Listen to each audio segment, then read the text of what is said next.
And I'd like to acknowledge that the funding body, Agriculture Victoria there, and also my colleague, Tim Bishop, who is a computer scientist and has never dealt with biological data sets before, so he had something of a learning curve.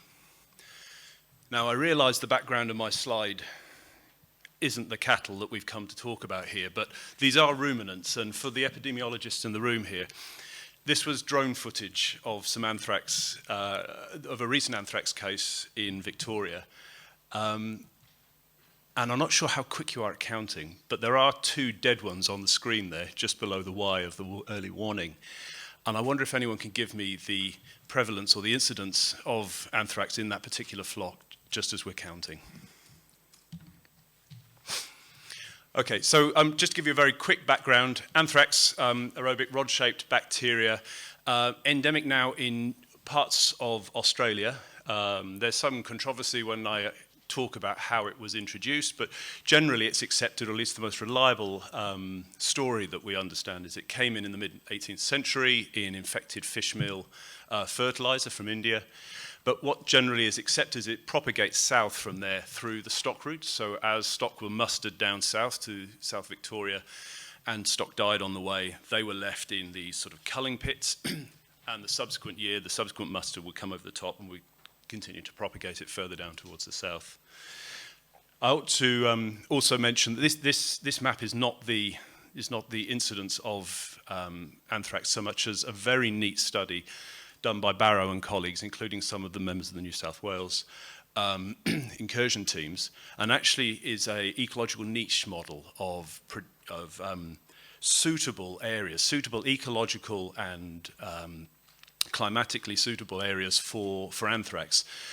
This work is quite profound and certainly had an impact on what we were doing, but on top of identifying or redefining the corridor of anthrax in Australia, they also identified a small part in the southwest that may also look as suitable for anthrax in the future.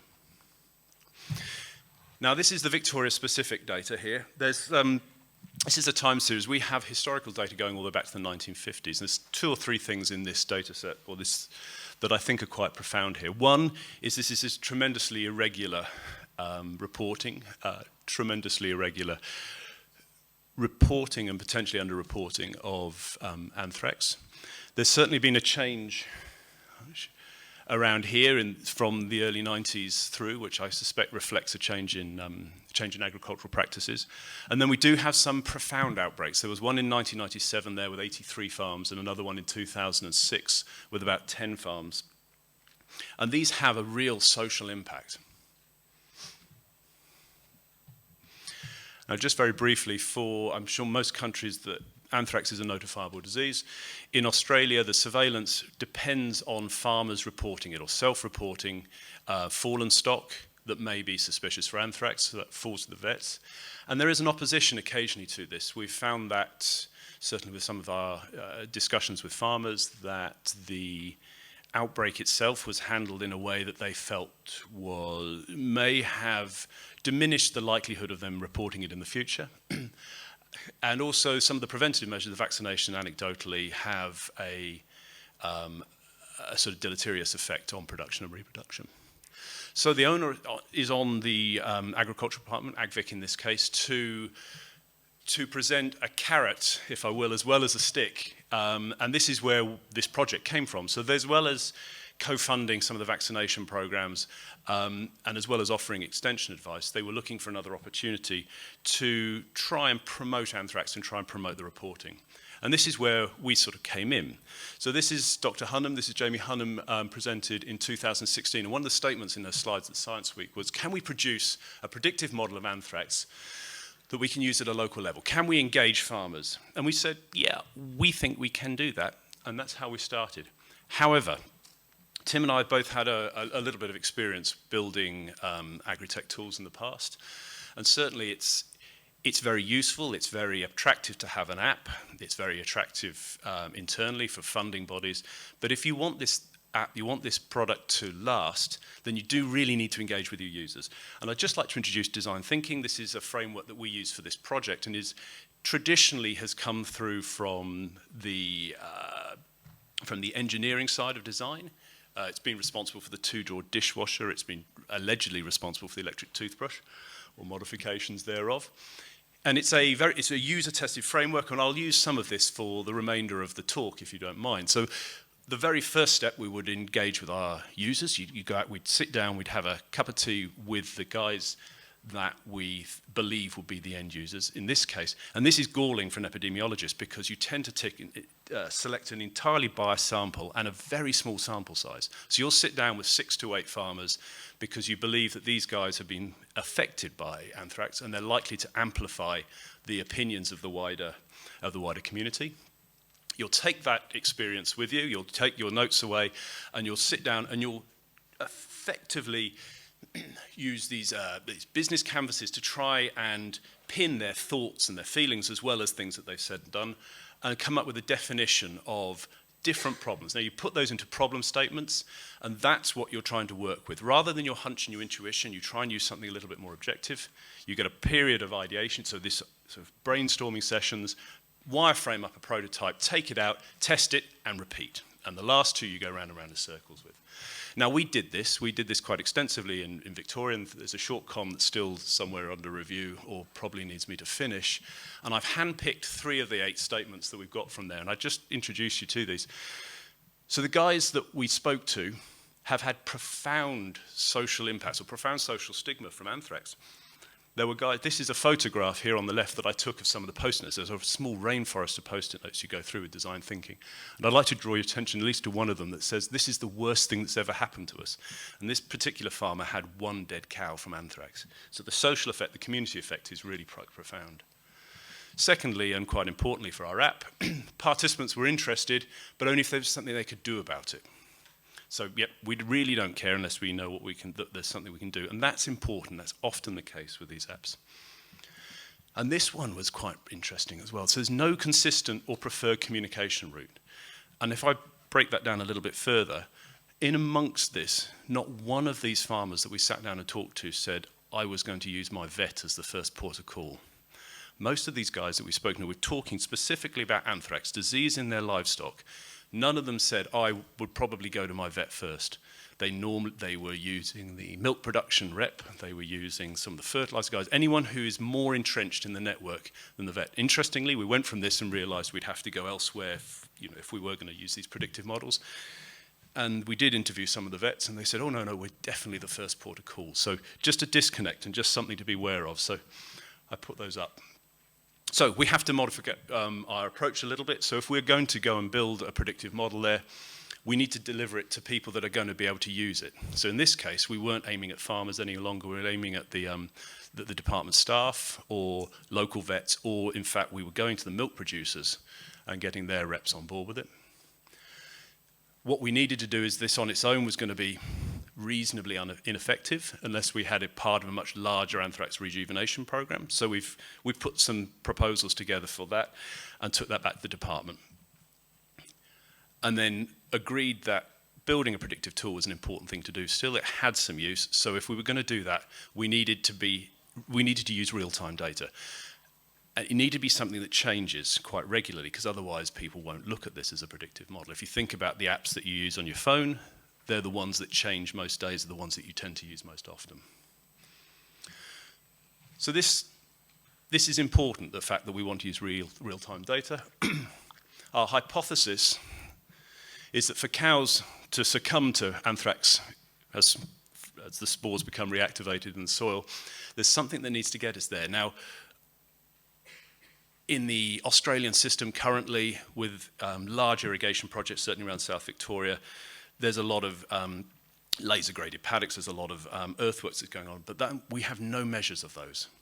We also have different, there are year-on-year differences in where animals are grazed, but ultimately, we knew that we had some past experience where the weather was a reasonably good predictor. However, the weather itself has a reasonably large number of intermediate variables between the cows grazing particular land and before their death. And I may, if it's time at the end, I'll come back and talk about that. Now, in the interest of time, I've crammed quite a lot into this because I don't think this is necessarily everybody's cup of tea, but just to take you through the 3 sort of sections of this project very quickly. If we're going to build a predictive model, we needed something to train our data with. We needed something, a model to be trained so we understood, based on historical data, the likelihood or the covariates we were after. So in this case, we signed all the confidentiality agreements with government to use the anthrax data. We built a file transfer process. This is hard-coded, this one, to download this freely available software, freely available weather data from the Bureau of Meteorological website. Now, we actually use the raw data rather than using the forecast data or any of the gridded data. And if there's time, I'd love to come back and talk about that. So we brought these in. We've got a cloud-based server. We tried to support local New Zealand-based servers, but AWS or Google are incredibly cheap to host these. We elected a spatial unit to report at, and that was based partly on the demands of the departmental staff, as well as the requests of, or the needs for a spatial unit. Fortunately, Victoria's cut up into shires. We end up with case variable definitions, and I'll come and talk to that if I can, model building and evaluation. So we ended up with a generalized linear mixed effects model sitting on a server based on a large amount of historical weather station data and the anthrax. We could then use the predict function. Well, we had a predict function based on the top of this model to give us an output. We controversially had a bit of post hoc weighting, so we've got shires that were more or less likely to have anthrax, and we had to weight our model accordingly afterwards. And then we exported that, and we actually host a Shiny server on our server here. So we built an app at the other end there. So that's our process. We build and train our model. We build a file transfer, so we bring data off every day to predict our anthrax likelihood or our odds, and then we've built an app. And just to talk to that very quickly, 9 out of the 79 shires had anthrax, 111 distinct cases and 436 controls. So quite a small data set. And then we've looked at 2 forms of variables there, ones that happen immediately before each of the cases, and then ones that would happen at particular times of the year. These are all the weather stations we had options of. So you can see they're irregularly distributed as the cases. When we put shires and we select appropriate weather stations for each one of them, it becomes a little bit more manageable. And this is the final model. I won't talk to the variables there particularly, except to say that certainly in the particularly dry years with short bursts of rain beforehand tend to be reasonably predictive. That's the outcome of our model. So that's for every day. So this is not the training data any longer. This is the current predictions. There is a post hoc weighting in that. So each one of those lines represents a shire. And we put it together in this model. So I've changed the layout, the UX of this particular app so you can see what we're doing, and I'm running it as a QuickTime so you can see us shifting the timelines at the bottom of the screen there along. You can see the changes in odd ratios, and up above it you see a choropleth. So as we move through times of the year where it's much more likely that anthrax will occur, depending on the weather conditions, you can see a change. Now we gave that back to the department, and we said, go ahead and we'll see if we can get amongst this, have a go with it, let me know what we think. And we moved back and forth, and we came back to this same issue that they would only do if they could do something about it. So having a choropleth, for example, was a poor thing to do. What they wanted was a simple yes or no. So we needed to give them a cut point. And this is a rock curve here just to demonstrate the training data and the accuracy of the training data. When we apply it to the whole of the data set from 1965 in this case onwards, it gets a little bit less accurate.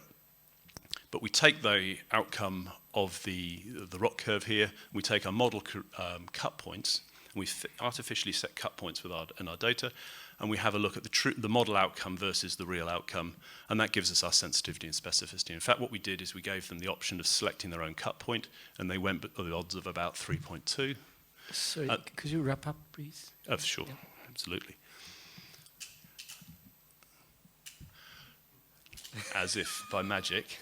My next slide. So we gave them the cut point, and that seemed to be, at this stage, it seemed to be acceptable. Now we're still running this as a prototype.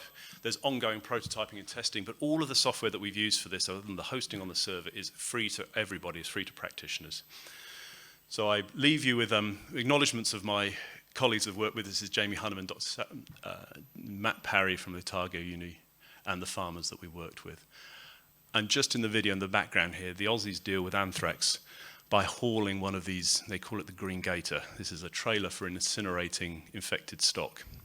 So that gets hauled out there to incinerate, to remove the anthrax from the scene. Thank you very much.